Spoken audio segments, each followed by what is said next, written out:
Hello sir. चल क्या रहा है? Good afternoon. अच्छा, आफ्टरनून हो गया अब तो। Good afternoon sir. अरे ये ऑन नहीं हुआ।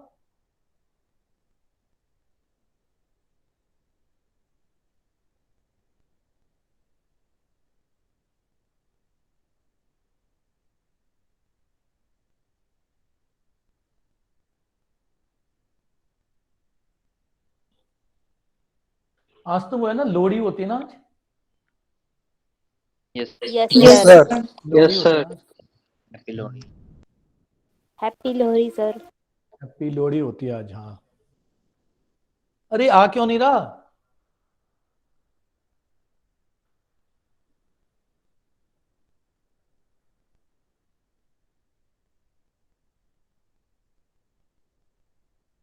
सर पासवर्ड दिख नहीं रहा, थोड़ा साइड होके डालिए।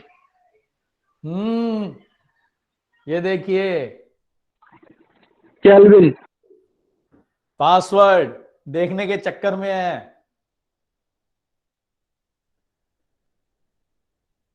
नोट 5 लेना है ना?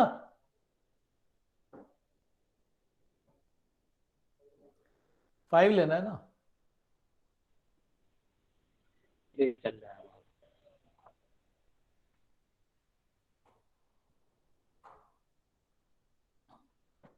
चलो एंजाइम्स पे आ जाओ।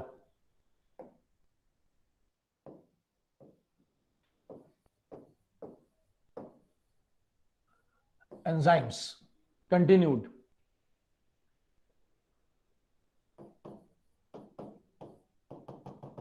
Enzymes continued.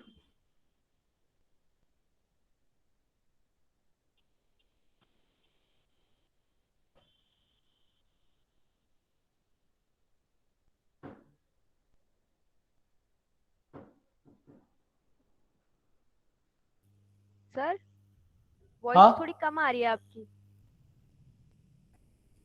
वॉइस कम आ रही है। Yes sir. नहीं सर ठीक है। नो सर ठीक सर है। नॉर्मल है। ठीक है बेटे, ठीक है। इसका मतलब तुम अपना थोड़ा सा वो लेवल बढ़ा दो वॉल्यूम का। ठीक है। Structure of enzyme. चलो बेटा, स्ट्रक्चर ऑफ एंजाइम। एंजाइम्स के अंदर बेटा एक एक्टिव साइट होती है।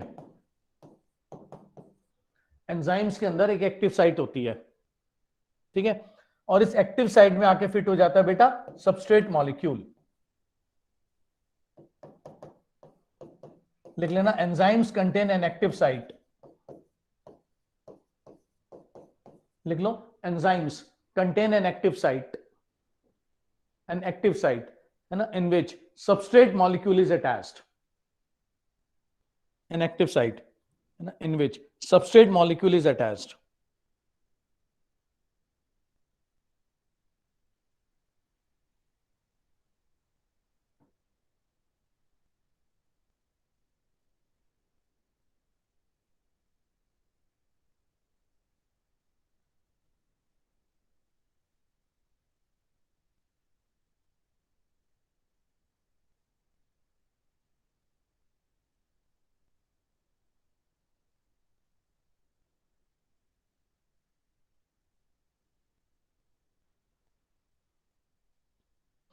ठीक है, सबस्ट्रेट मॉलिक्यूल के अंदर एक्टिव साइट होती है, ठीक है बेटा। स्ट्रक्चर ऑफ एंजाइम है ये। गुड आफ्टरनून साक्षी। ठीक है, नेक्स्ट लिख लो। ठीक है, nomenclature of enzyme. Nomenclature of enzyme है ना, nomenclature of enzyme.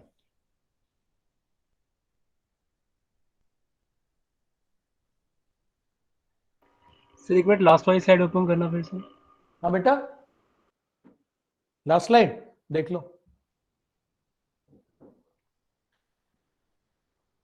Nomenclature of enzyme, ठीक है। इन 1961 लिख लेना, इन 1961 इंटरनेशनल यूनियन ऑफ बायोकेमिस्ट्री, आईयूबी है ना, इन 1961 international union of biochemistry, international union of biochemistry classified enzymes into 6 groups, 6 classes, है ना. International union of biochemistry divided enzymes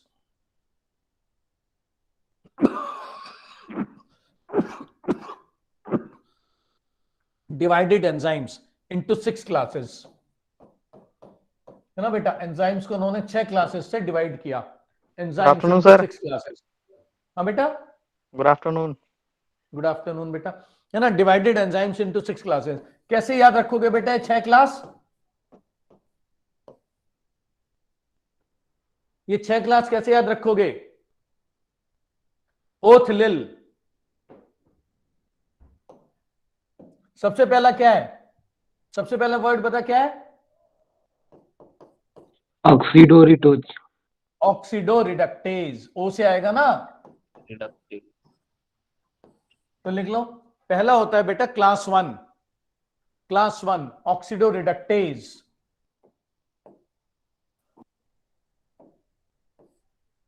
class 1 oxidoreductase. लिख लो. Enzyme which brings about, enzyme which brings about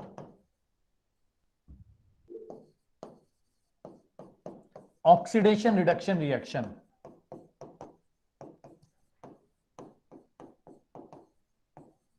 Enzyme which brings about oxidation reduction reaction.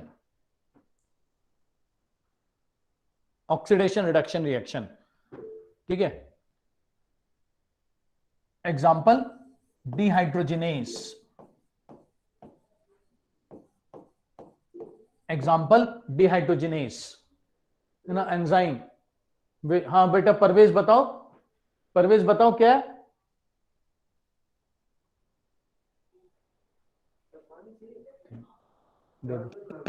Hello hello. हाँ बेटा बोलो, क्या बोल रहे हो? परवेज बताओ क्या बोल रहे हो आप? आपने हाथ उठाया था Parvez.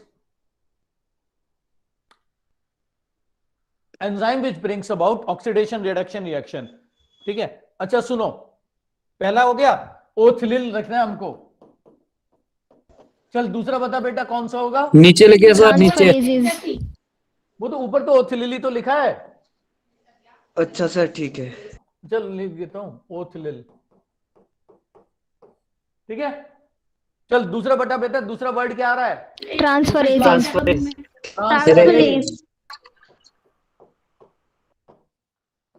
Enzyme which transfers a group, enzyme which transfers a group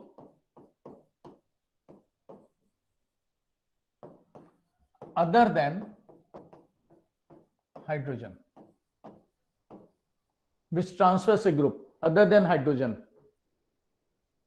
Example amino acyl transferase. हमारे साथ कौन डॉक्टर नहीं जुड़े हैं अभी? अभी मुझे 78, 1 2 3 4 5 6 7 8, 78 और 8, 86 ही नजर आ रहे हैं. 100 तक पहुंच गए थे. कौन डॉक्टर हमारे साथ नहीं आए हैं? अंजलि नहीं दिख रही है, साक्षी नहीं दिख रही है, सकलानी नहीं दिख रही है. मैं यही हूँ. मैं भी यही हूँ सर. अच्छा सकलानी का है, सही हूँ. दीपक का है. दीपक गायब है. देखा, पकड़े गए. एक को पकड़ लिया मैंने. दीपक को पकड़ लिया मैंने. अच्छा दीपक भी है, फिर ठीक है. कौन नहीं है सोचने दो. फरदीन भी है सर. मुशर्रफ. जेबा. अच्छा सुनो, गुलनाज गायब है एकदम. गुलनाज एकदम गायब है. वो तो सो रही होगी, वो तो सो रही होगी. अरे तो अभी तक सो रही है क्या? चलो, है ना. अच्छा तीसरा बताओ, तीसरा क्या है बेटा? तीसरा वर्ड बताओ कौन है? हाइड्रोलिसिस. हाइड्रोलिसिस. हाइड्रोलिसिस. हाइड्रोलिसिस. अरे अंशिका, अंशिका यस सर. तुम्हारा क्वेश्चन तुम्हें मिल गया या आज बताऊं उसका जवाब? फोन करूं आज मैं शाम को? नहीं सर, वो हो गया था. हो गया था. चल ठीक है. सर हकीम एब्सेंट है. हाँ बेटा, हकीम एब्सेंट है. हाँ वो भी नहीं है. Hydrolase, enzyme which breaks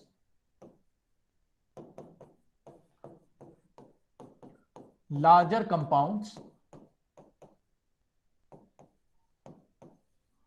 into smaller compounds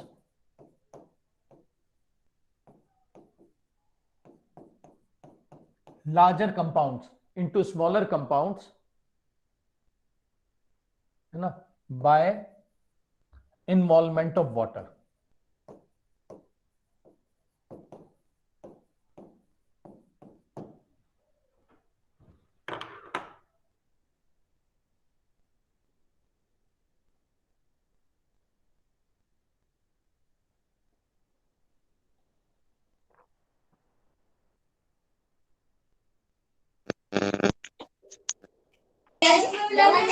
ये सच में। सर नमस्ते। नमस्ते, कौन? गुलनाज कहाँ थे? मैं सुबह से गुलनाज गुलनाज कर रहा हूं, पूछ लो चाहे बच्चों से। आवाज ही नहीं आ रही सर आपकी तो। मेरी आवाज नहीं आ रही? सर मेरे को आवाज आ रही है सर। गुलनाज मेरी आवाज 3-4 घंटे से सबको आ रही है। हाँ, एग्जाम्पल है ना, डाइजेस्टिव एंजाइम्स।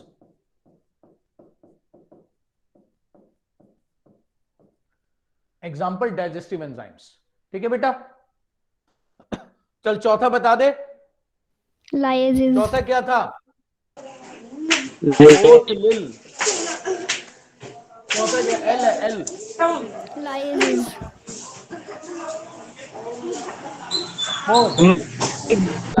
माइक ऑफ रखो गुल्लास। किसका माइक ऑन है भाई? ऑन ऑफ कर गुलनाज लो। का, गुलनाज का, है ना। Enzyme which breaks. गुलनाज तुम्हें आवाज आई मेरी? गुलनाज का ऑडियो सिस्टम में कुछ प्रॉब्लम आ रही है, बहुत भयंकर वाली। Enzyme which breaks large molecules मेरे को into smaller molecules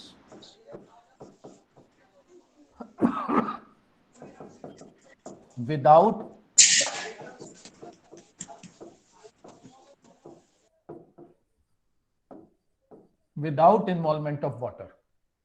Example, decarboxylase.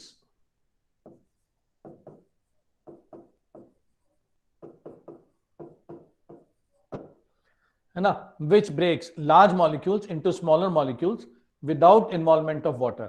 Example, decarboxylase. Sir last slide करना, एक सेकेंड। हाँ बेटा, last slide.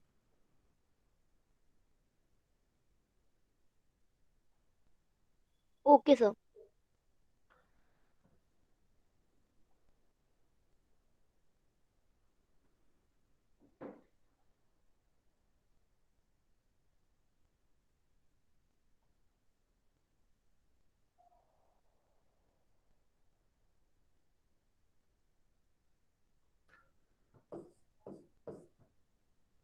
Number 5. Isomerase. Isomerase, enzyme which converts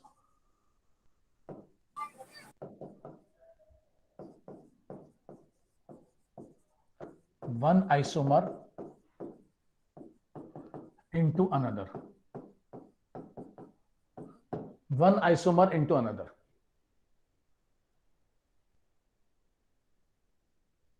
इसका नाम भी आइसोमरेज ही होता है। सर टॉपिक का नाम क्या है? टॉपिक का नाम बेटे बायोमोलिक्यूल्स। बायोमोलिक्यूल्स, एंजाइम्स चल रहा है बायोमोलिक्यूल्स में। सर चैप्टर ये एनसीईआरटी में तो मेरे को समझ नहीं आ रहा कौन सा चैप्टर है। बेटे 9 है, 9 11th में 9 page number 142।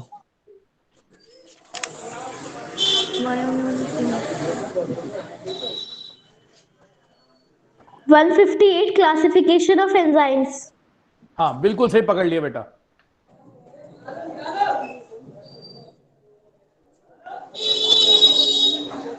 Sir locomotion and movement बाद आपने ये चैप्टर स्टार्ट किया है ना? हाँ बेटा, अच्छा, तो इसमें सर है नहीं ना, इस वजह से मैं कंफ्यूज हो रही थी। ठीक है सर। किसमें नहीं है? सर मेरी इस बुक में नहीं है, जिससे मैं स्टडी कर रही थी। लास्ट जो मैंने स्टडी की थी वही थी लोकोमोशन एंड मूवमेंट। उसके बाद उसमें उसके नाम से न्यूरल कंट्रोल एंड कोऑर्डिनेशन वाले, फिर केमिकल कोऑर्डिनेशन है, उसके बाद एनिमल किंगडम है, फिर एनिमल किंगडम है, देन उसके बाद book complete.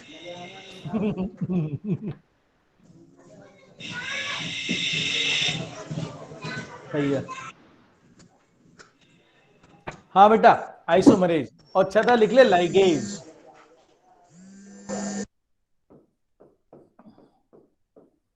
Ligase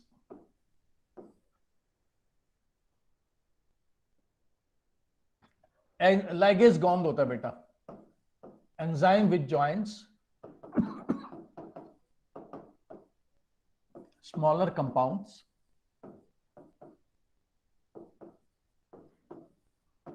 to form larger compounds.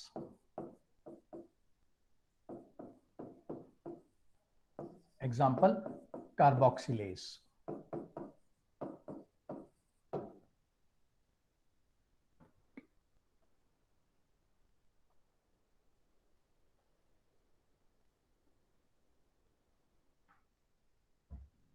हो गया बेटा?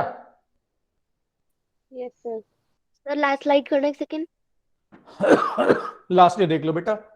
Okay sir. ठीक है, ओथलेल पूरा हो गया? Yes sir.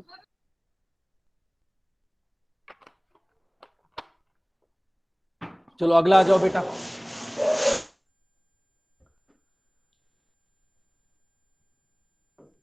Holo enzyme. Sir एक बार एग्जांपल दिखाना। किसका?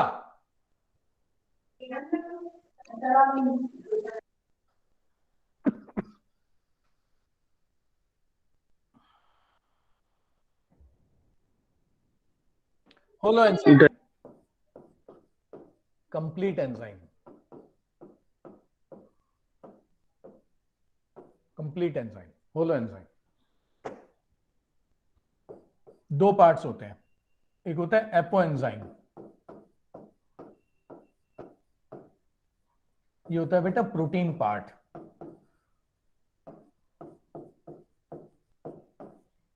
ये होता है प्रोटीन पार्ट, प्लस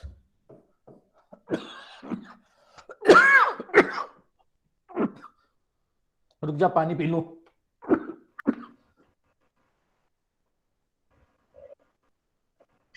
सर जो ये एपो एंजाइम है ये हेलो एंजाइम का पार्ट है। हाँ बेटा, होलो एंजाइम के दो पार्ट होते हैं, apo enzyme plus cofactor. Plus cofactor, cofactor बेटा नॉन प्रोटीन पार्ट होता है।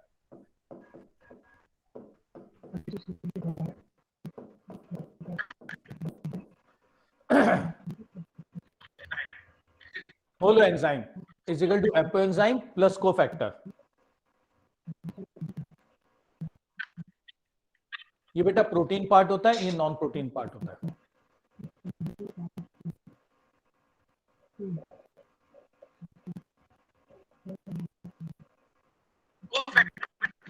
कोफैक्टर बेटा तीन तरह के होते हैं,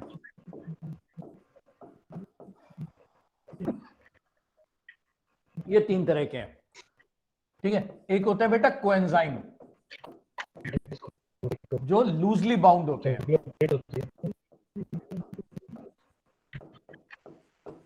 एक होता है बेटा प्रोस्थेटिक ग्रुप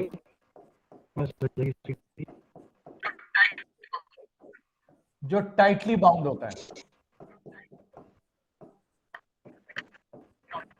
और एक होता है बेटा inorganic substance.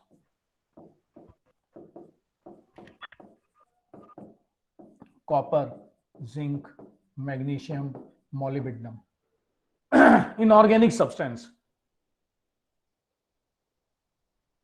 Inorganic substance, inorganic substance में बेटा कॉपर है, जिंक है, मोलिब्डेनम है, मैग्नीशियम है, ये सब है।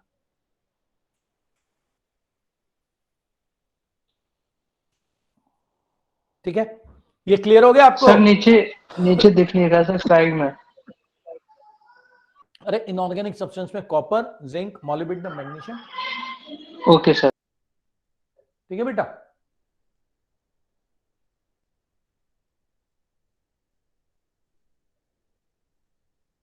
ठीक है, ये जो दो होते हैं ना, ये दोनों बेटा ऑर्गेनिक होते हैं। ये दोनों ऑर्गेनिक होते हैं, है ना? सर थर्ड कोएंजाइम और वन क्या लिखा है? प्रोस्टेटिक। हाँ बेटा, थर्ड वाला कोफैक्टर में। कोफैक्टर में इनऑर्गेनिक सब्सटेंस।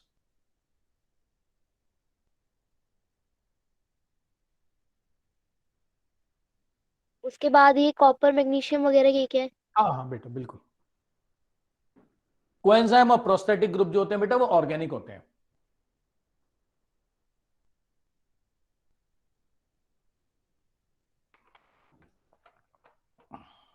सर इनऑर्गेनिक की बात क्या लिखा? इनऑर्गेनिक के बाद बेटा कॉपर, जिंक, मॉलिब्डेनम, मैग्नीशियम। ठीक है, yes sir.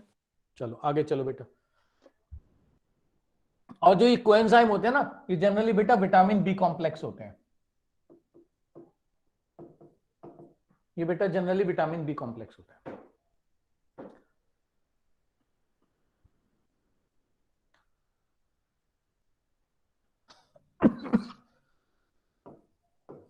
Mode of action of enzyme.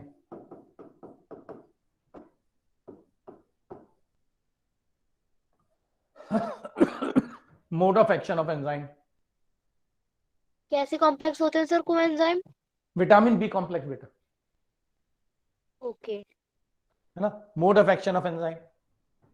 Model कौन सा बेटा सबसे ज्यादा acceptable? Lock and key hypothesis.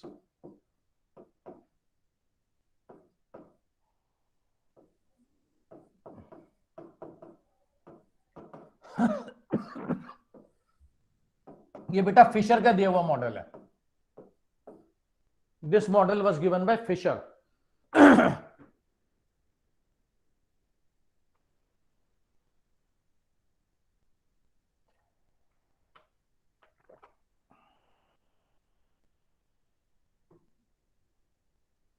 Lock and key hypothesis, ये मॉडल फिशर का दिया हुआ है।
लिख लो बेटा, एंजाइम के अंदर ना एक एक्टिव साइट होती है।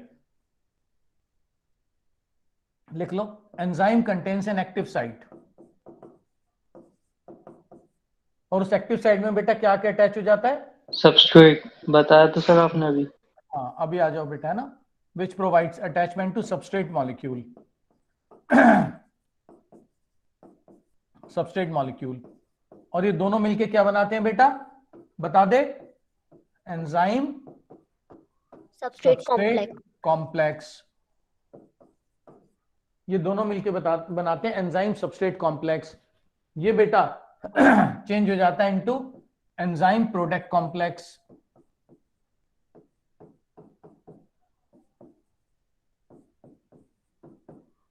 ठीक है, और फिर प्रोडक्ट हट जाता है और एक्टिव साइट खाली हो जाती है। प्रोडक्ट इज रिमूव्ड,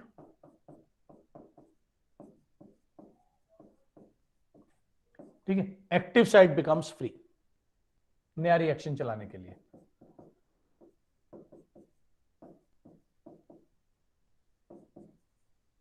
क्लियर हो गया बेटा? ये एक्टिव साइट बिकम्स फ्री, है ना, to carry out the next reaction. लिख लिया सबने? एक्टिव साइट सर एक बार फिर से रिपीट कर देना sir. Just wait a minute. एक एक्टिव साइट होती है एंजाइम के अंदर, उसमें आके सबस्ट्रेट मॉलिक्यूल जुड़ता है, दोनों मिलकर के Yes, बनाते हैं sir. एंजाइम सबस्ट्रेट कॉम्प्लेक्स, जो चेंज हो जाता है एंजाइम प्रोडक्ट कॉम्प्लेक्स में। प्रोडक्ट हट जाता है, एक्टिव साइट फ्री हो जाती है अगला रिएक्शन चलाने के लिए।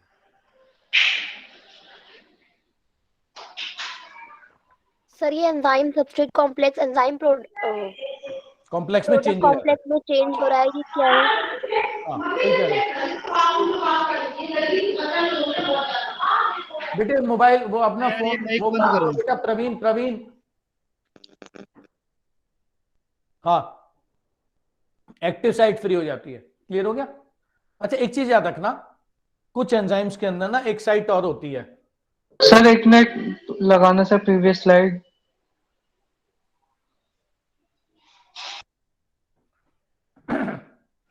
Okay sir. ठीक है, some enzymes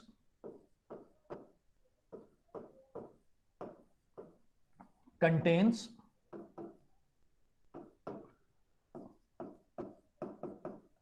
another site also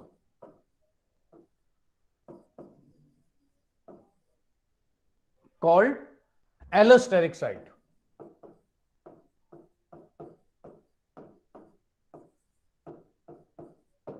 Another site also called allosteric site. Allosteric site.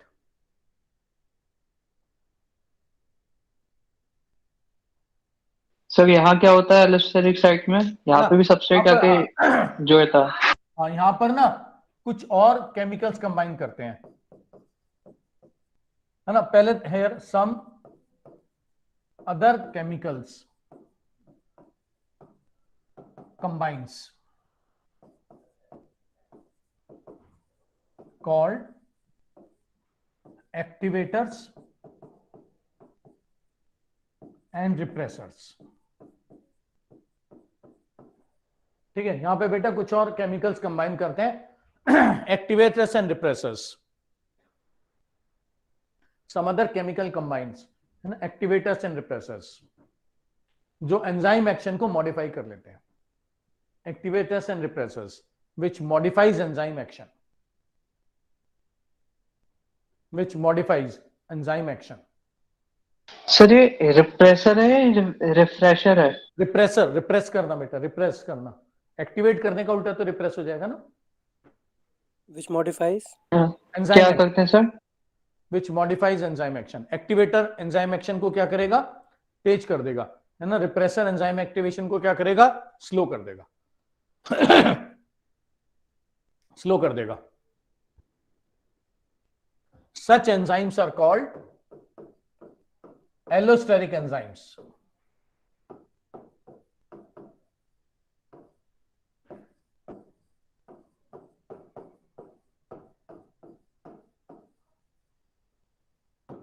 Such enzymes are called allosteric enzymes.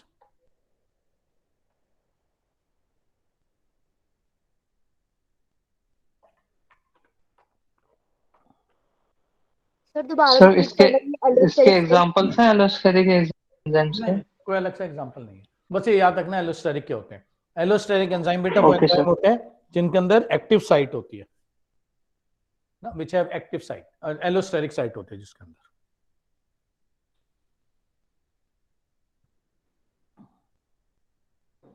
ठीक, इनको हम एलोस्टेरिक एंजाइम कहते हैं। प्रजापति नजर नहीं आ रहे हैं, बहुत देर से कहाँ है?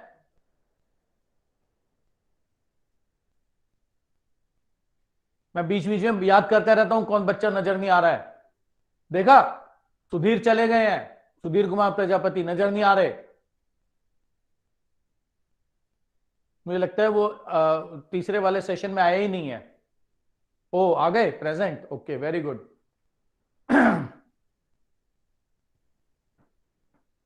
अरे सरगम, एक तुम्हारी एक और तीसरी फ्रेंड, Yes, sir. तुम वान्या, और तीसरा क्या नाम था उसका? सर रश्मि। वो तो है Yes. ही नहीं। सर है आइए तो ना, से तीनों सुबह क्लासेस से है हम।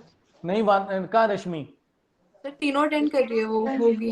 हम सारे तीनों साथ है सर अभी भी। साथ है मतलब एक ही जगह बैठे हो? नहीं सर। क्लास में साथ सर है। आई हूँ मैं भी। अच्छा हाँ रश्मि है, ठीक है। सर हम क्लास अटेंड देखता करते हूँ हैं कौन सर। कौन नहीं है, जिस जिसके नाम याद आ रहे हैं बोलता जा रहा हूं मैं।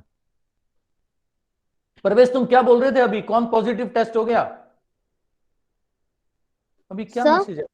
हाँ बेटा भावना बोल।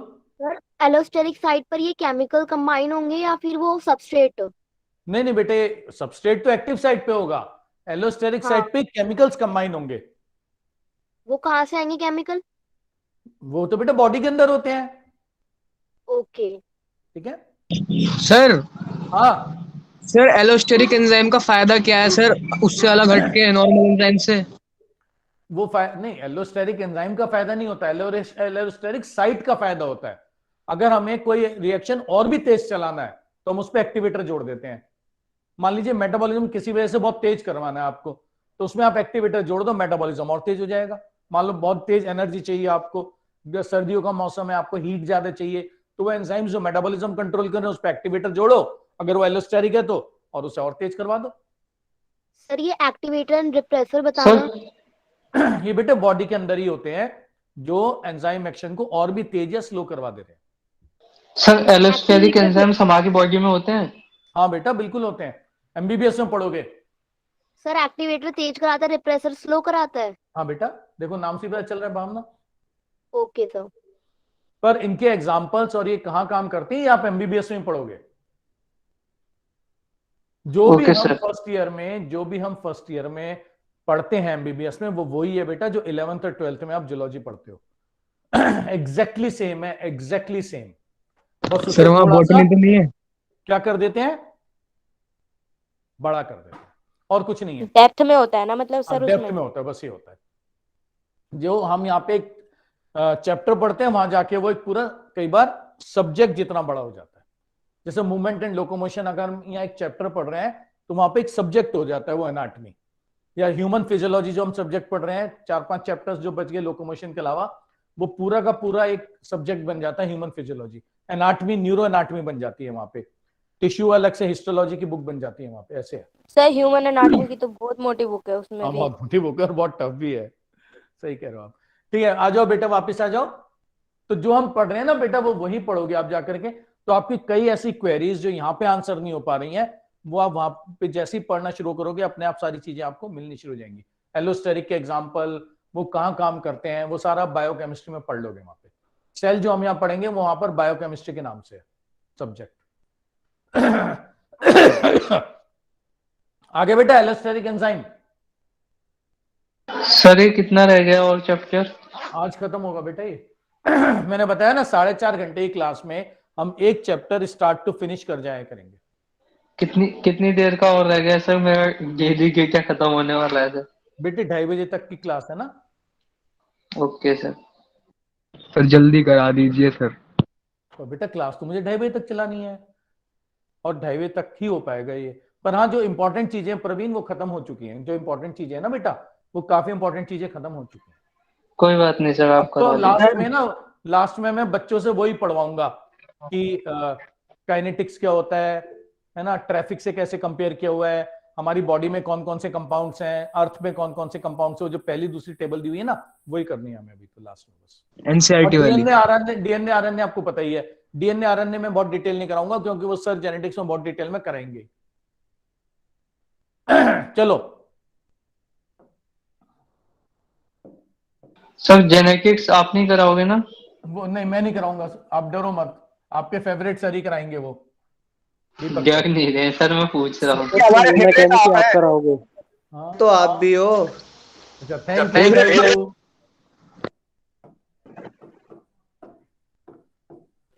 सर हाँ जो ट्रांसक्रिप्शन में सिग्मा फैक्टर यूज होता है वो भी इलेक्ट्रॉनिक होगा?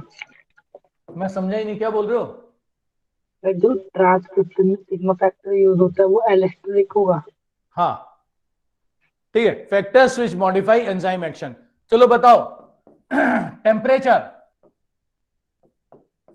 एंजाइम्स कौन से टेम्परेचर पे काम करते हैं मैक्सिमम? 25 डिग्री सेंटीग्रेड से 45 डिग्री सेंटीग्रेड। ये काम करते हैं 25 डिग्री सेंटीग्रेड से लेकर के 45 डिग्री सेंटीग्रेड पे।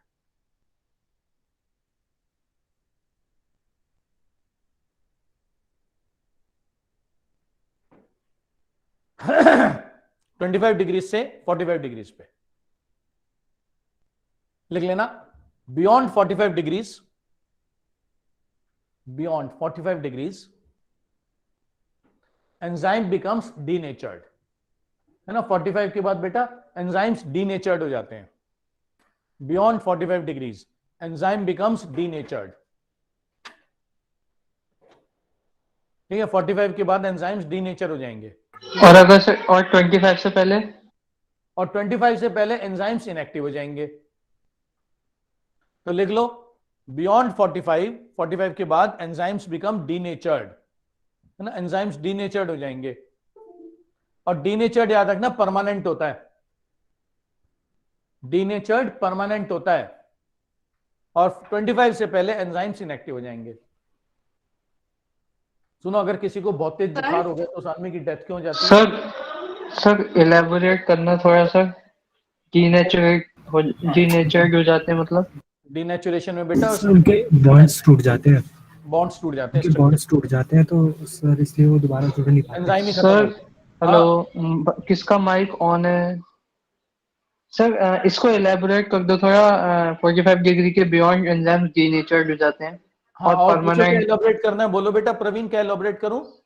सर परमानेंट मतलब डीनेचर्ड परमानेंट होता मतलब? बेटा डीनेचरेशन का मतलब होता है कि जो बॉन्ड्स बना रहे हैं एंजाइम को, वो बॉन्ड टूट जाते हैं। Sir except Thermus aquaticus. Yes, बहुत हाई टेम्परेचर पे वो सर्वाइव कर जाता है। अच्छा सुनो, तो बुखार होने में लोगों की डेथ क्यों हो जाती है? क्योंकि इतने हाई टेम्परेचर पर, हाँ बेटा जेबा बोलो, बुखार होने पर सर बॉडी का टेम्परेचर तो 37 डिग्री सेल्सियस ही होता है। बिल्कुल, वेरी गुड। देखो 37 रेंज में आ गया ना। डिग्री तक है ना, 45 डिग्री तक। हाँ, 45 डिग्री तक जरूरी नहीं हमारे एंजाइम, हो सकता है कोई ऐसा बैक्टीरिया हो जिसके टॉलरेट कर जाए। Okay sir, thank you sir. बुखार होने पे डेथ क्यों होती है? क्योंकि उस आदमी क्योंकि सर टेम्परेचर इंक्रीज हो जाता है ना। बिल्कुल सही है, और एंजाइम्स डिस्ट्रॉय डीनेचर हो जाते हैं सारे। इसलिए हमें कैसे भी करके एंजाइम्स को, या सॉरी बॉडी के टेम्परेचर को सर नॉर्मल जो रहना है। थर्मो एसिडोफाइल्स होते हैं वो नहीं डीनेचर्ड होते, वो नहीं होते। हाँ, वो नहीं होता। फिर अच्छा, फ्रिज में लो टेम्परेचर पे सब्जी क्यों बच जाती है? सब्जियां क्यों सर्वाइव, चीजें क्यों इनएक्टिव फॉर्म में होते हैं एंजाइम। इनएक्टिव फॉर्म में हो जाते हैं, एंजाइमेटिक रिएक्शन। माइक्रो ऑर्गेनिज्म के वहां पे उतनी जल्दी वो इन्फेक्ट नहीं कर पाते ना वेरी गुड। माइक्रोब्स। अच्छा पीएच ले लो। पीएच, एंजाइम्स बेटा काम करते हैं at a pH of 6.8 to 7.8, है ना। एंजाइम्स काम करते हैं at a pH of 6.8 to 7.8।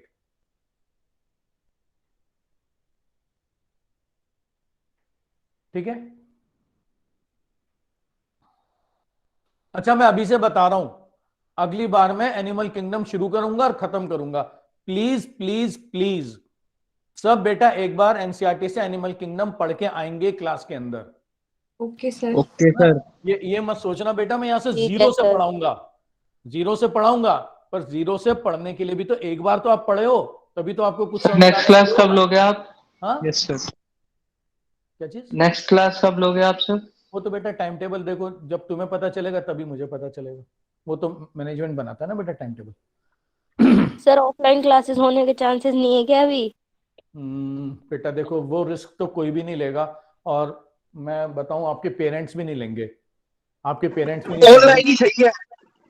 नहीं बेटा, वो रिस्क कोई नहीं बात लेगा तो सही है आपकी। क्योंकि कल को किसी भी बच्चे को मान लो कुछ भी हो जाता है, हम एक तो अलाउड ही नहीं है ना, आजकल अलाउड भी नहीं है ना, सब बंद है।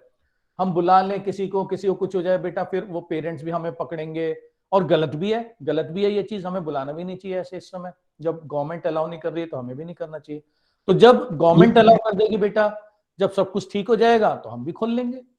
सर केस तो बार बार बढ़ रहे हैं फिर घट रहे हैं, बढ़ते ये जा हो रहे रहा हैं, है। बढ़ते जा रहे हैं, बिल्कुल सर सही कह रहे 15 फेब तक बता रहे हैं कुछ, 15 फेब। हो। हाँ, तो जब तक बेटा देखो, जो जो हाँ सरकार 15 कहेगी फैब तक कह रहे हैं कि पीक तक जाएगा फिर घटता जाएगा वो। जो सरकार कहेगी बेटा वही हम लोग फॉलो करेंगे, है ना। चल ठीक है बेटा। Yes sir. अच्छा सुन, अ, अब आ जा बेटा, पीएच 6.8 टू 7.8। लेकिन बेटा पेप्सिन बहुत हाई पीएच पे, बहुत ही एसिडिक पीएच पे काम कर जाता है, 1.8। अच्छा एक बात बताओ, अच्छा सुधीर मैं बोल दूंगा। अच्छा एक बात बताओ बेटा, लोग जहरीली शराब पी के क्यों मर जाते हैं? मिथाइल अल्कोहल पीने से बेटा डेथ क्यों जाती है? ठीक है साक्षी मैं बोल दूंगा। हाँ बेटा, मिथाइल अल्कोहल पीने से डेथ क्यों होती है? जी पेट में डाइजेस्ट हो जाती है वो। हाँ लिख लो बेटा, लिख लो, लिख लो, मिथाइल अल्कोहल पीने से सर डेथ इसलिए समझ होती नहीं है। आया। अच्छा एक बार, हाँ सर क्या बोल रहे हो आप, समझ नहीं आ रहा। सरगम मैं पूछ रहा हूं, मिथाइल अल्कोहल पीने से डेथ क्यों हो जाती है? अच्छा। क्योंकि अल्कोहल किसमें चेंज होगी? Aldehyde. Very good, very good, very good. आगे चल तिवारी, आगे चल। एल्डिहाइड किसमें चेंज होगा? सचिन आगे बोल। कार्बोक्सिलिक एसिड में। Acids, very good, very good, very good Kajal. तो अगर मिथाइल अल्कोहल है तो कौन क्या बना देगी फाइनली वो? Formic acid. Very Formic good. acid। जैसे बॉडी के अंदर बेटा फॉर्मिक एसिड बना, सेल्स की पीएच क्या हो गई? एसिडिक, और एंजाइम्स ने काम करना बंद कर दिया। इसीलिए जहरीली शराब पीने से डेथ हो जाती है। ओके सर समझ गए। क्लियर हो गया? तो लिख लेना यस सर। कि, लिख लो बेटा, मिथाइल अल्कोहल पीने से डेथ होती है because methyl alcohol changes into, because methyl alcohol change. हाँ दीपक बोल।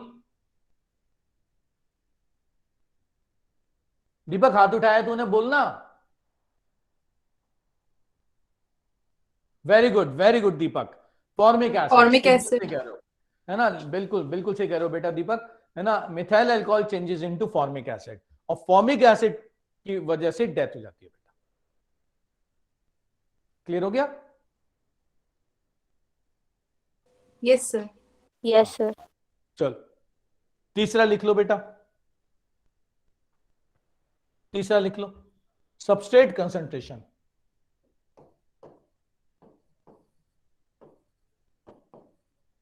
सर कैटल ल्यूमेन का कितना टेम्परेचर होता किसका बेटा? है? पीएच कैटल ल्यूमेन में कितना पीएच होता है? कैटल ल्यूमेन में। वही होता है बेटा जो हमारे में होता है। ओके। ठीक है, सबस्ट्रेट कंसंट्रेशन। अच्छा सुन, जैसे जैसे सबस्ट्रेट कंसंट्रेशन बढ़ाते हैं एंजाइम एक्शन बढ़ता चला जाता है।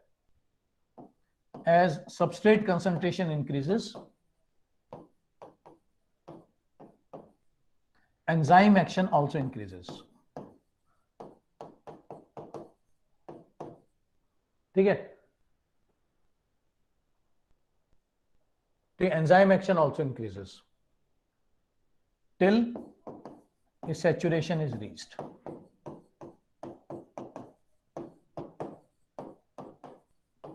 ठीक है, till its saturation is reached। ऐसे बेटा ग्राफ आएगा, ये ग्राफ ऐसे आएगा। सैचुरेशन क्यों हो जाता है? क्योंकि बेटा जितनी भी एक्टिव साइट्स हैं सारी फिल हो गई। जब एक्टिव साइट ही नहीं बची तो वो रिएक्शन कैसे चलाएगा, है ना। तो लिख लेना, because all the active sites are filled. सारी एक्टिव साइट्स फिल हो गई बेटा। सर इसमें वेलोसिटी हाफ पर मैक्सिमम होगा?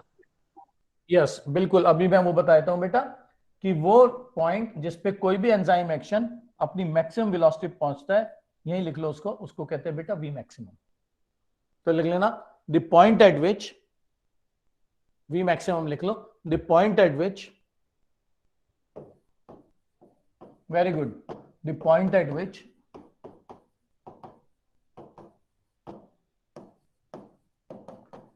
any enzyme reaches its maximum velocity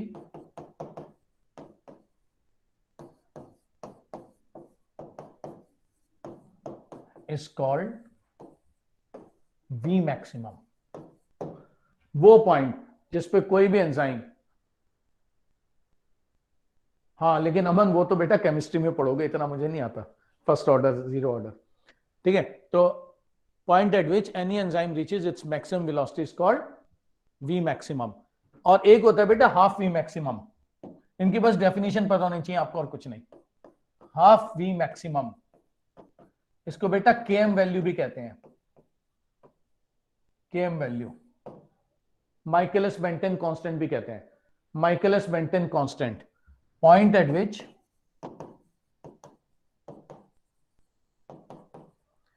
any enzyme reaches half of its maximum velocity.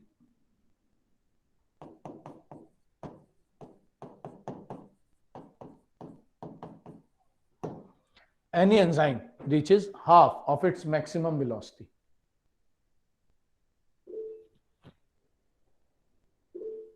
हाँ परवेज बोलो बेटा, क्या बोल रहे हो? सर ऐसा एब्सेंट है ना? वो भी नजर नहीं आ रहे हैं, बिल्कुल सही कह रहे हो। Reaches half its maximum velocity. Next लिखो बेटा, एंजाइम इनहिबिशन।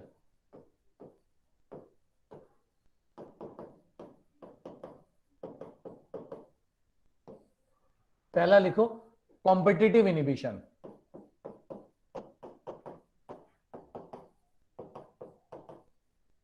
ये रिवर्सिबल होता है। पहला लिखो competitive inhibition, this is reversible.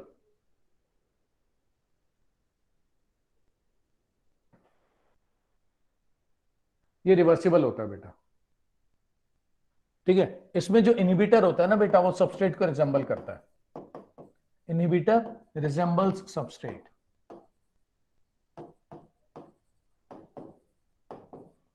Inhibitor resembles substrate.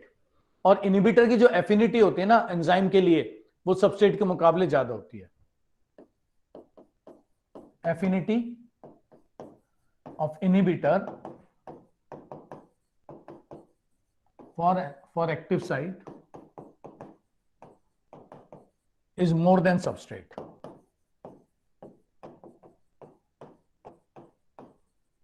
इसलिए ना बेटा इनहिबिटर जाके कंबाइन कर जाता है एक्टिव साइट के साथ।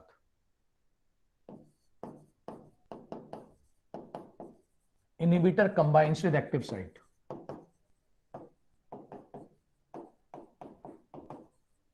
ठीक है, उससे क्या होगा, enzyme action stops.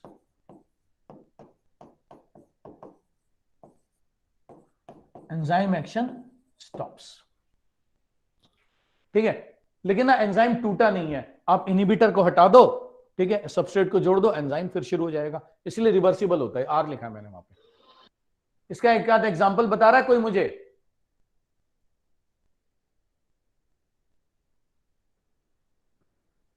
Sir succinic sir एक मिनट। Very good. एक एग्जांपल है जो पूरी दुनिया में है ना, जब से पृथ्वी बनी है तब से चला आ रहा है, वो बिल्कुल सही है। Malonate act as inhibitor for succinic. Side हो ना।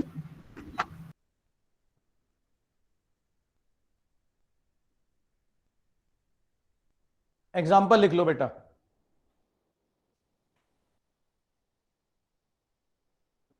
एग्जांपल लिखो, malonate act as inhibitor for succinate. Malonate act as inhibitor. अब बोलो सक्सिनेट क्या है सर? ये सक्सिनेट बेटा, सक्सिनेट एक सबस्ट्रेट होता है, ठीक है, जो सक्सिनिक एसिड बनाता है। उसको इनहिबिट करने के लिए मेलोनेट अगर आ गया तो मेलोनेट उस रिएक्शन को रोक देगा, है ना। सर मतलब कैसे इनहिबिट कैसे करता है, मुझे समझ नहीं आया। क्यों?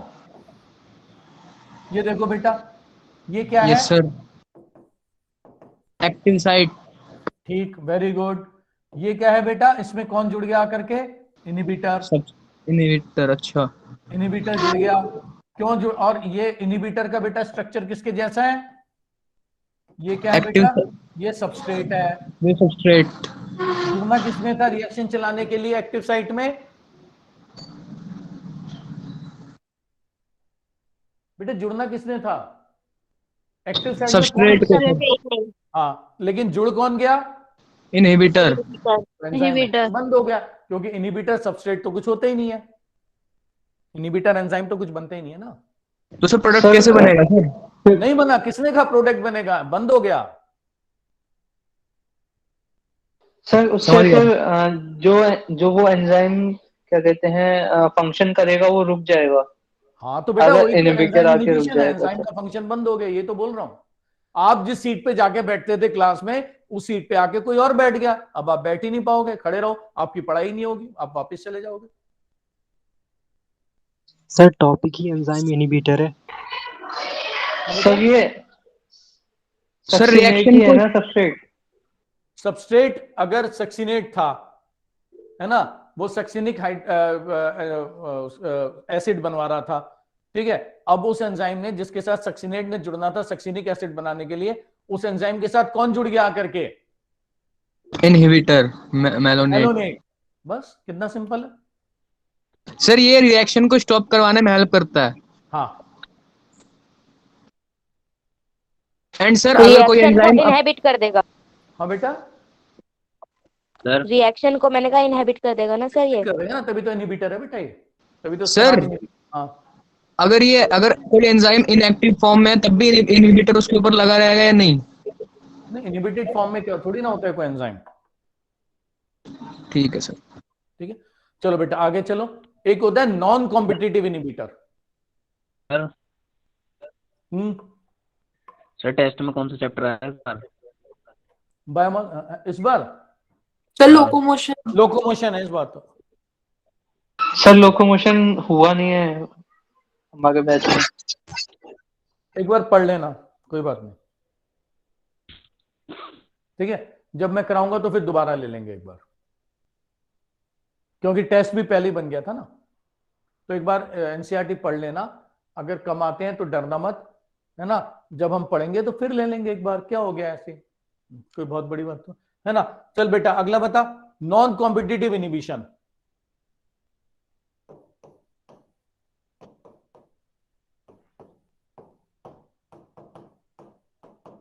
नॉन कॉम्पिटिटिव इनहिबिशन में क्या होता है बेटा? ये इरिवर्सिबल होता है। ये एक्टिव इसमें साइट जो से कंबाइन इनहिबिटर नहीं होता होता है है। ना, इनहिबिटर जो होता है एंजाइम के स्ट्रक्चर को ही तोड़ देता है।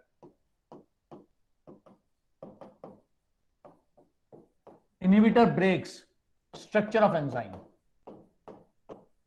इनहिबिटर बेटा एंजाइम के स्ट्रक्चर को ही तोड़ देगा। सर स्ट्रक्चर को तोड़ता है कि एक्टिविटी को? नहीं बेटा, स्ट्रक्चर को तोड़ता है। Cyanide breaks enzyme cytochrome oxidase.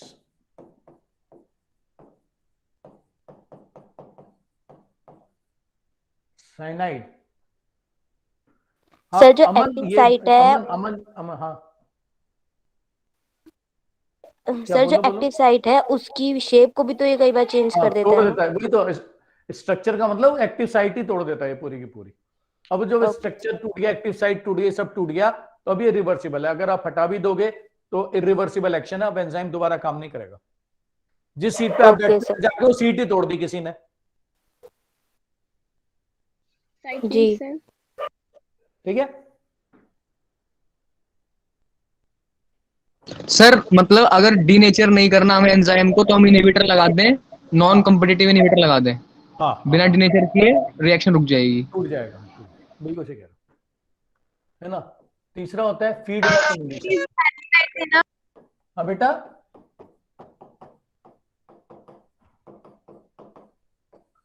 Feedback inhibition. Feedback में product does not leave the active site.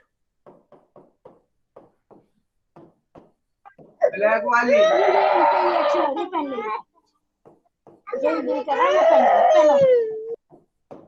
Product does not leave the active site.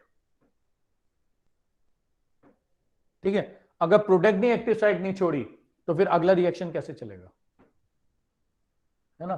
तो glucose 6 phosphate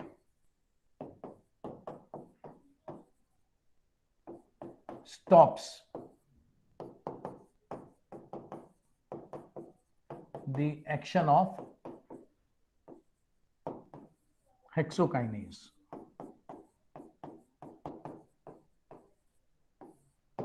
Stops the action of hexokinase.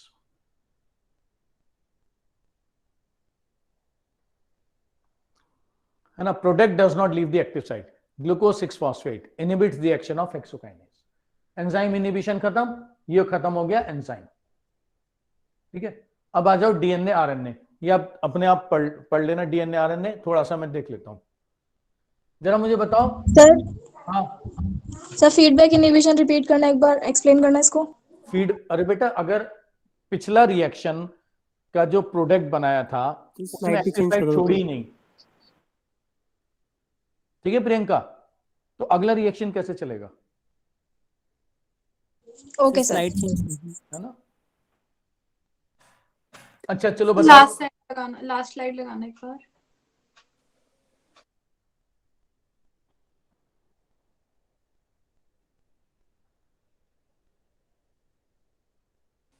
हो गया सर। ठीक है। अच्छा बताओ, अगर हम न्यूक्लियोटाइड्स, ठीक है, ये आपको आते ही अच्छे से। सर कुछ ज्यादा ऊपर हो गया। पता है बेटा, मैंने भी देख लिया। एकदम क्यों घबरा जाते हो आप लोग? न्यूक्लियोटाइड्स पता नहीं क्या हो, है ना बेटा। देखो सुनो, अगर बेटा एक शुगर, पेंटोज शुगर, अगर बेटा एक पेंटोज शुगर क्या होगी? 5 कार्बन। अगर एक पेंटोज शुगर कंबाइन कर जाती है विद नाइट्रोजनस बेस,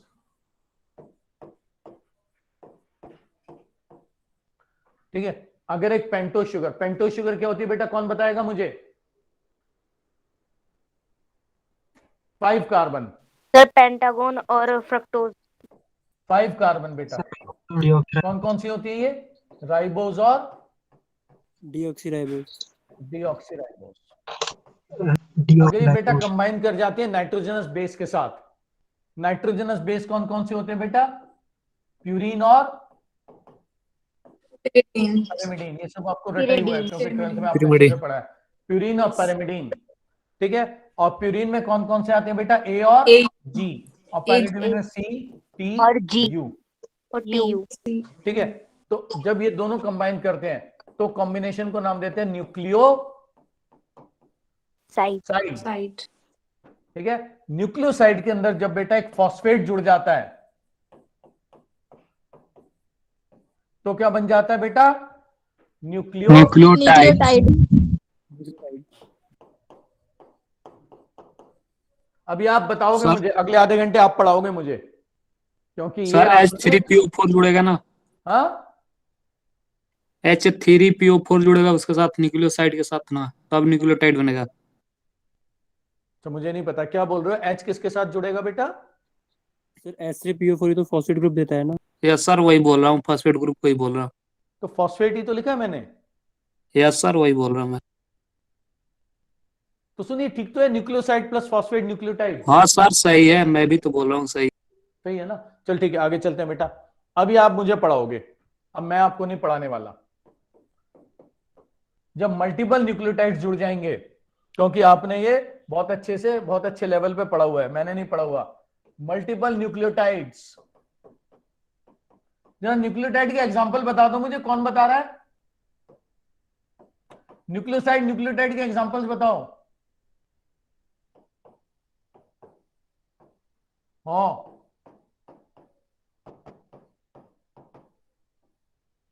न्यूक्लियोसाइड के एग्जांपल आपको रटे होने चाहिए, आपके एनसीईआरटी में लिखे हुए हैं।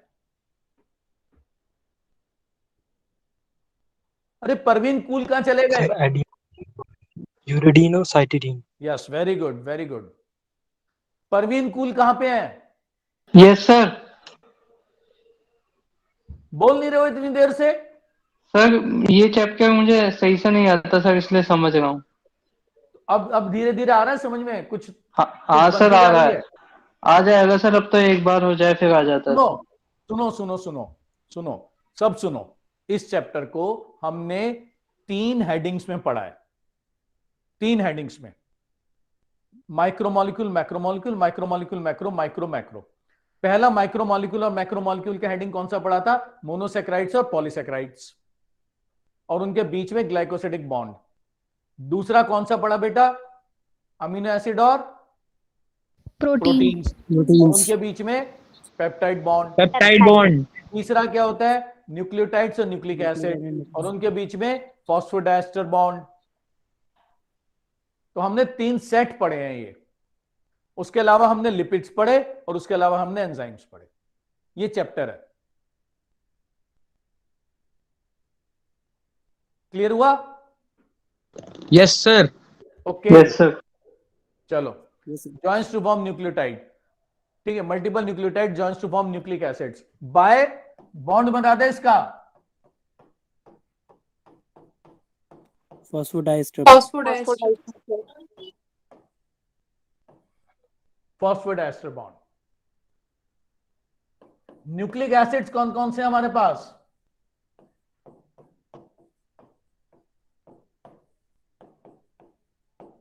डीएनए और आरएनए। फटाफट करते चले जाओ, ये तो सब आपको आते ही है। इनफैक्ट आप ही पढ़ोगे, मुझे मैंने पहले ही बोल दिया है। DNA deoxyribose nucleic acid, DNA deoxyribose nucleic acid. हाँ जी, डीएनए को किसने डिस्कवर किया था? बता दो। Mixture. Very good, very good, mixture by Friedrich Miescher. Very good. From pus cells, from pus cells. ठीक है, इन्होंने इसका नाम दिया था, he gave it the name nuclein. Nuclein. Nuclein नाम दिया बेटा इसको, है ना? Rosalind Franklin, Rosalind Franklin, who was a student of Wilkins.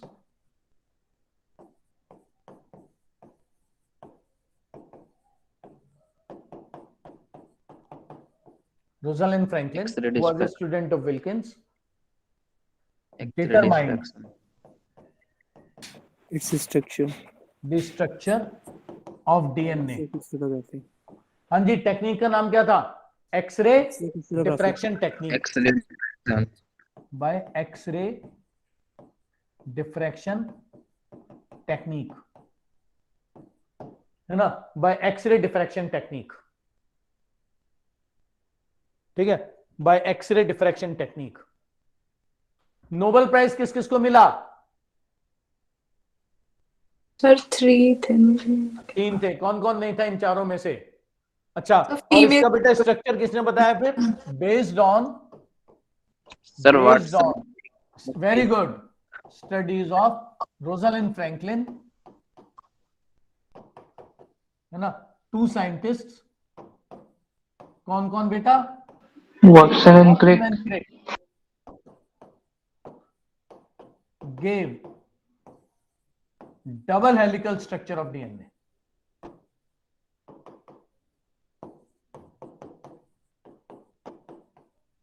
Watson and Crick gave double helical structure of DNA. 2 scientists. Sir एक बार प्रीवियस स्लाइड लगाना।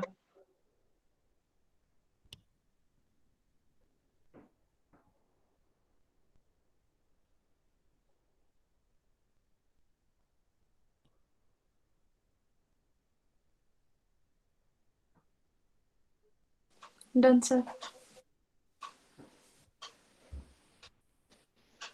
ठीक है, double helical structure of DNA. Nobel prize मिला था बेटा विल्किंस, वाटसन एंड क्रिक को। Nobel prize मिला था विल्किंस, वॉटसन एंड क्रिक को, रोजलिंड फ्रैंकलिन को नहीं मिला था, उनकी डेथ हो गई थी। लेकिन सारा काम इसमें याद रखना रोजलिंड फ्रैंकलिन का ही था।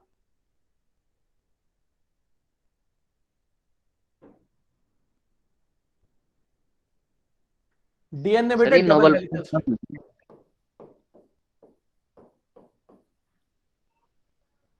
डबल हेलिकल स्ट्रक्चर, 2 हेलिक्स होते हैं बेटा, है ना। अगर एक बेटा 3-5 चल रहा है तो दूसरा क्या चलेगा, 5-3। पैरेलल। बैकबोन किसकी बनी होती है बेटा, alternating units of sugar, phosphate, sugar, phosphate, sugar, phosphate, sugar, phosphate. हमेशा याद रखना जिधर 5 प्राइम टर्मिनल है उधर हमेशा फॉस्फेट जुड़ेगा, जिधर 3 है उधर शुगर जुड़ेगी।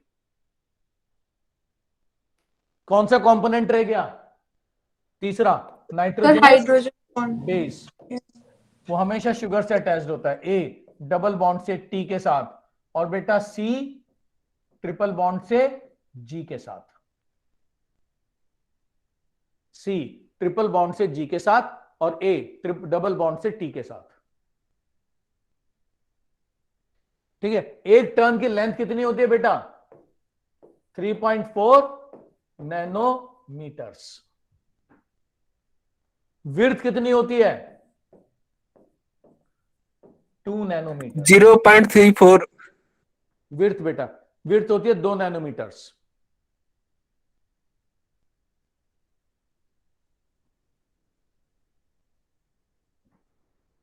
विड्थ होती है 2 nanometres. Each turn has 10 base pairs.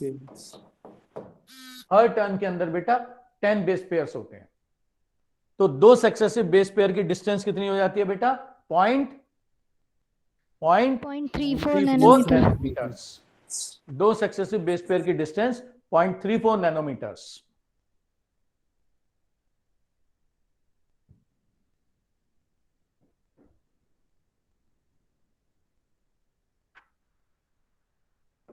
Is B C D Z DNA.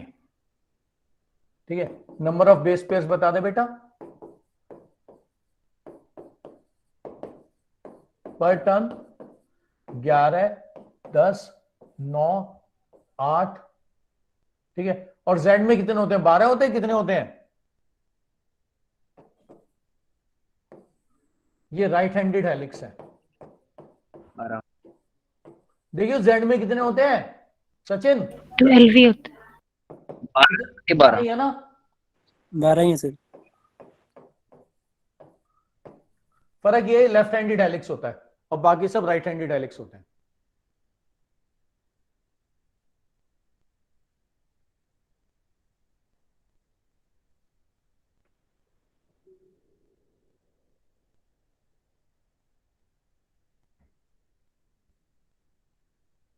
Clear हो गया, यस सर। आरएनए कितनी तरह के बता दे,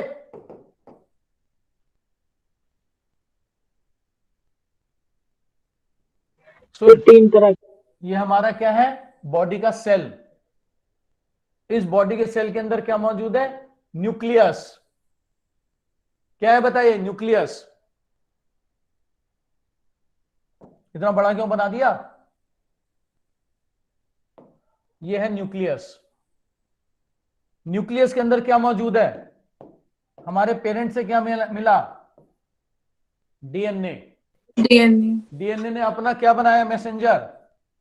कौन सा आरएनए, मैसेंजर एमआरएनए। तो पहला कौन सा हो गया, एमआरएनए।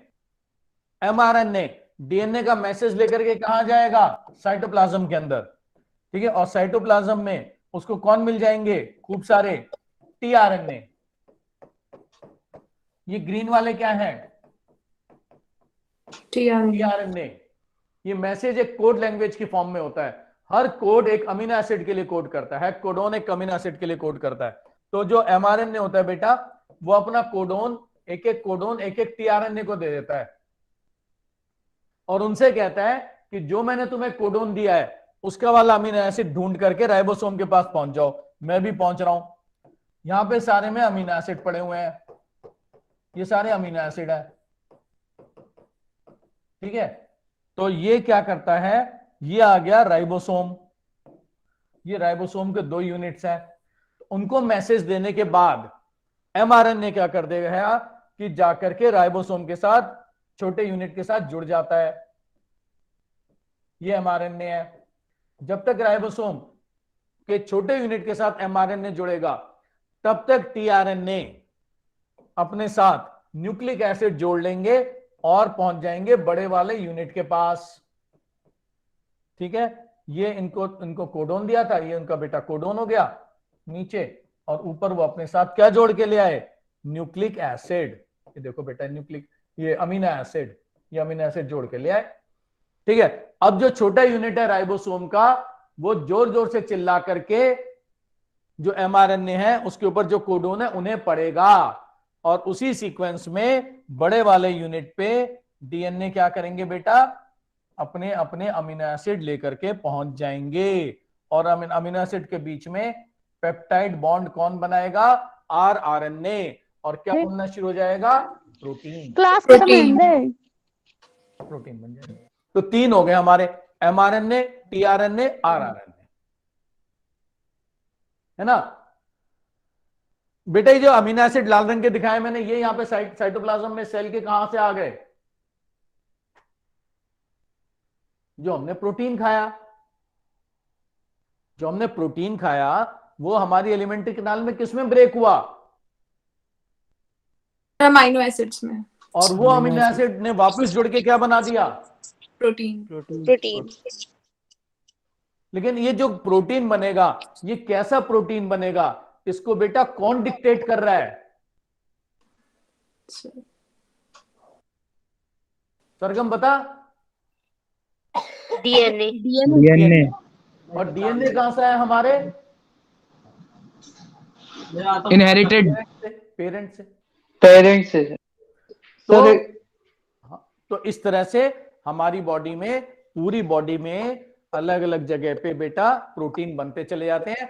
कहीं पे हमारे फादर का डीएनए प्रोटीन बनवा देता है, कहीं हमारा मदर का डीएनए प्रोटीन बनवा देता है। तो कुछ चीज हमारी फादर के जैसी लगने लगती है, कोई चीज हमारी मदर के जैसी लगने लगती है।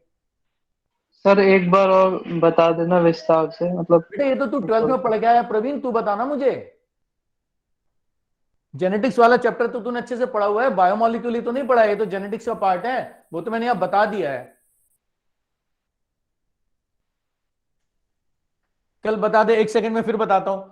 हमारे हर एक सेल के अंदर, प्रवीण बोलता जाइयो, ठीक है, हमारे सेल में क्या मौजूद है, न्यूक्लियस। न्यूक्लियस में क्या मौजूद है, पेरेंट डीएनए। डीएनए कहां से डीएनए आया, आया पेरेंट डीएनए से, फादर से या मदर से। इस डीएनए ने क्या बनाया, एमआरएनए, मैसेंजर एमआरएनए को डीएनए ने क्या मैसेज दिया था, प्रोटीन बनाने का। प्रोटीन बनाने का। एमआरएनए न्यूक्लियस से कहां पे आया, टीआरएनए में, साइटोप्लाज्म में। साइटोप्लाज्म में कौन मिल गया उसको, टीआरएनए। हर टीआरएनए को एमआरएनए एक एक कोडोन दे देता है। ये देख, दे दिया सफेद रंग का कोडोन। हर कोडोन एक अमीनो एसिड के लिए कोड करता है, ठीक। और एमआरएनए उसको बोलता है कि ये जो कोडोन मैंने दिया है, इसका वाला अमीनो एसिड लेकर के राइबोसोम के पास पहुंच जाओ। क्लियर है, यस सर, ठीक है। और जब वो अमीनो एसिड अपने साथ जोड़ रहे हैं टीआरएनए, तब तक ये एमआरएनए भी राइबोसोम के छोटे यूनिट पे जुड़ जाता है। अब राइबोसोम का छोटा यूनिट एमआरएनए के सीक्वेंस को पढ़ना शुरू करता है, और जिस सीक्वेंस में छोटा यूनिट एमआरएनए के सीक्वेंस को पढ़ता है, उसी सीक्वेंस में बड़े वाले यूनिट पे अमीनो एसिड जुड़ करके प्रोटीन बना देते हैं। तो बन गया ना प्रोटीन। Okay sir. ये प्रोटीन किस सीक्वेंस में बनेगा प्रवीण, इस सीक्वेंस को सबसे पहली बार किसने बोला, डीएनए। डीएनए डीएनए ने तो बोला था एमआरएनए को इस सीक्वेंस में डीएनए ने सर। हाँ। Yes sir. और डीएनए कहां से आया, हमारे पेरेंट से। पेरेंट किसी सेल में बेटा फादर का डीएनए प्रोटीन बनवा देता है, उसे हम डोमिनेंट कह देते हैं उस जगह पे। किसी जगह पे मदर का डीएनए प्रोटीन बना देता है, वहां पे वो डोमिनेंट हो जाता है, तो कोई बॉडी का पार्ट हमारा मदर के जैसा हो जाता है, कोई बॉडी का पार्ट हमारा फादर के जैसा हो जाता है।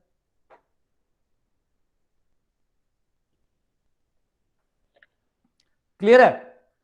अब यस सर। चलो ओके सर। हाँ सरगम, यस सर।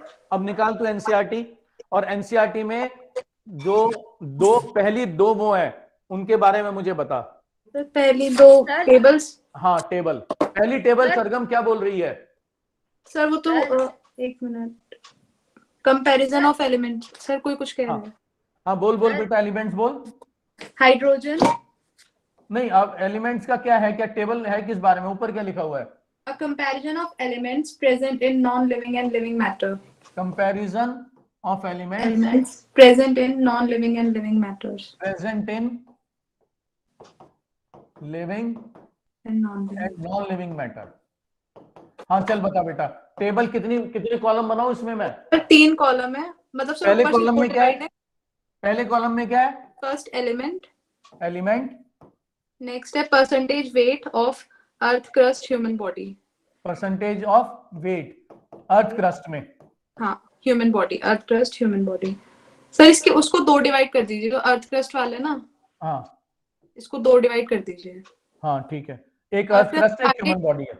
नहीं सर पूरा एक ही है। सर अर्थ क्रस्ट एक अलग डिवीजन है, ह्यूमन बॉडी एक अलग है। हाँ सॉरी अलग है, हाँ अलग है, earth crust and human body. Table ही अलग होंगी ना फिर। हाँ सॉरी सर मिस्टेक हो गई। ये ह्यूमन बॉडी है ना। ठीक है।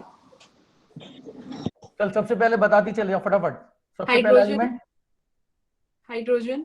हाइड्रोजन 0.14 अर्थ क्रस्ट में, 0.5 ह्यूमन बॉडी। चल ठीक है बेटा। नेक्स्ट दूसरा कार्बन। हाँ carbon carbon 0.03 0.05 0.5 18.5 18.5। Okay. Next oxygen. Oxygen 46.6 46.6 65.0 65.0। Next nitrogen. Nitrogen very little earth crust very little 3.3। Next 3.3। Okay. Next sulphur sulphur 0.03 0.03 0.3। 0.3। Sir नजर बस। नहीं आएगा। हाँ ठीक है कोई बात नहीं, ये मेन है, मेन यही है। अगली टेबल बता। सर नेक्स्ट टेबल है, a list of representative inorganic constituents of living tissue. Inorganic constituent of living tissue. हाँ बेटा बता। ठीक है कितने सर। कॉलम? 2 कॉलम है, कंपोनेंट एंड फॉर्मूला। कंपोनेंट और दूसरे में फॉर्मूला। हाँ बेटा बोल। फर्स्ट सोडियम Na+, हाँ फॉर्मूला इसका Na+। सर मतलब नाम वैसे लिखने हैं अल्फाबेट्स में। अच्छा अच्छा अच्छा अच्छा। हाँ। सोडियम Na+, हाँ पोटेशियम K+, पोटेशियम K+, हम्म calcium Ca2+, magnesium Mg2+, water H2O। हाँ कंपाउंड्स भी हैं सर नीचे। हाँ बोल। NaCl CaCO3 PO4 3- SO4 -2। हो गया सर। चल अब और किसके पास है? सर वो CaCO3 है। CO3 CaCl थे ना। CO3 हाँ CO3 है सर। CaCO3। Calcium carbonate. हाँ जी सर। Yes sir. अच्छा और किसके पास है बेटा खुली हुई एनसीईआरटी? जरा डायनेमिक मेरे स्टेट पास पढ़ दो। है। डायनेमिक स्टेट जोर जोर से पढ़ो, फिर खत्म करते हैं क्लास। डायनेमिक स्टेट खोलो और जोर जोर से पढ़ो, जैसे 5th 6th क्लास में पढ़ते थे।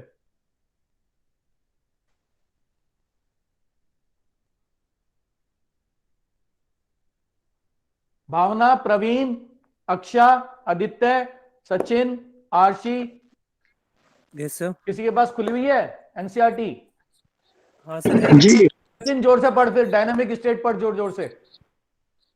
Dynamic state of body constituent हाँ concept of metabolism. हाँ What we have learned till now is that living organism, be it a simple bacterial cell, a हाँ protozoan, a plant or an animal, contain thousands of organic compounds.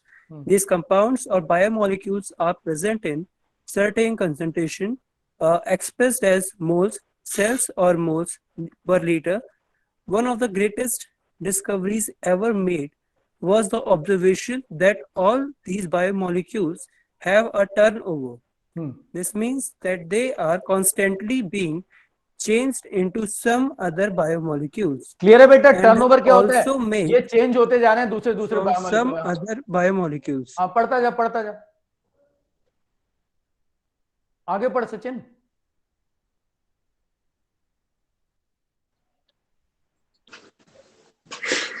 Sir turnover क्या है? मैं continue कर लेता हूँ sir. हाँ पढ़ पढ़ बेटा पढ़। This means that they are constantly being changed into some other biomolecules and also made from some other biomolecules. This breaking and masking is through chemical reaction constantly occurring in the living organism. Together, all these chemical reactions are called metabolism.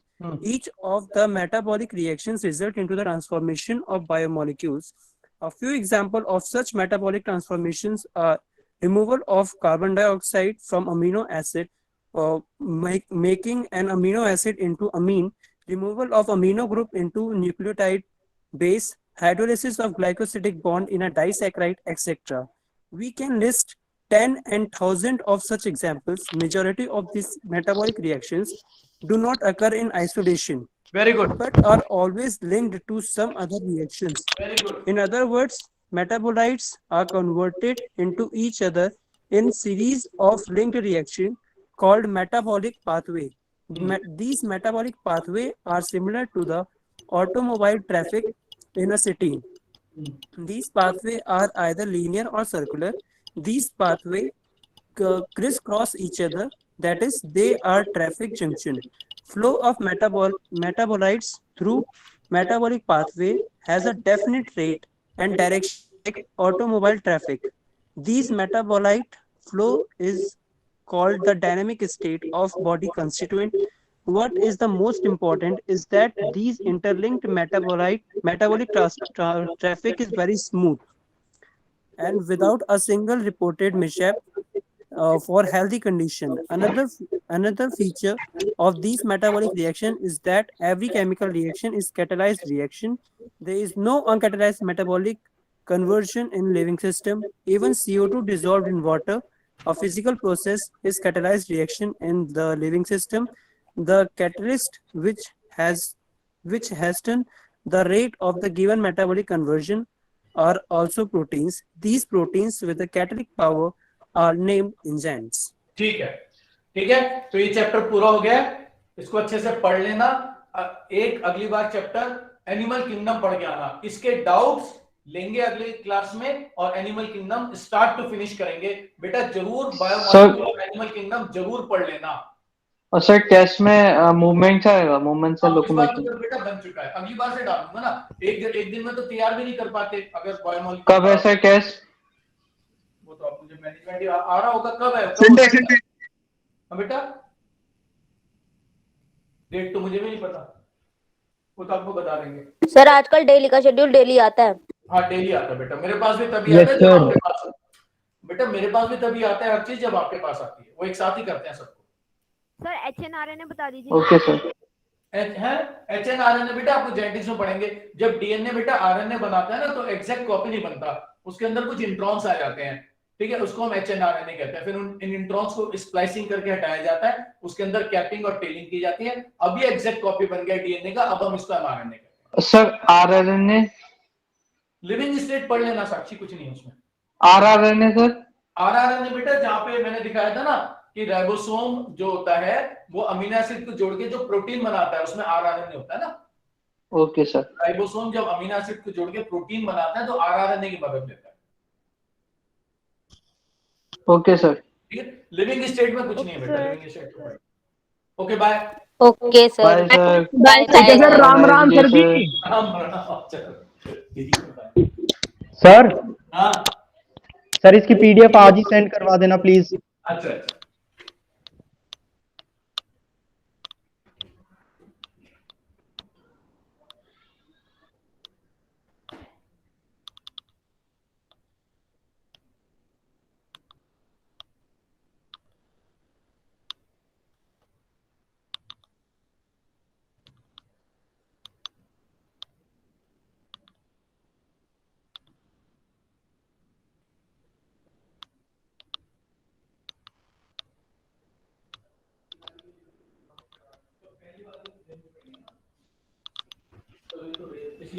आपने ये बंद कर दी क्या? Sir पहले वाली में ना वो बंद हो गया था।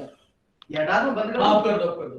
वो टेबल थी लिखी हुई। अरे भाई बता दो, हटा दें फिर हम। हाँ लिखा समान है? तो नाम ही है बस, सोडियम किसे कहते हैं, पोटेशियम किसे कहते हैं। अच्छा सर, ये तो बायोमोलिक्यूल्स खत्म हो गया ना? हाँ बिल्कुल। और केमिस्ट्री का भी करा दिया, सिर्फ आपको ग्लूकोज के रिएक्शन कराने हैं। मतलब केमिस्ट्री में हाँ, सिर्फ ग्लूकोज के रिएक्शन कराने हैं। चलिए अच्छा।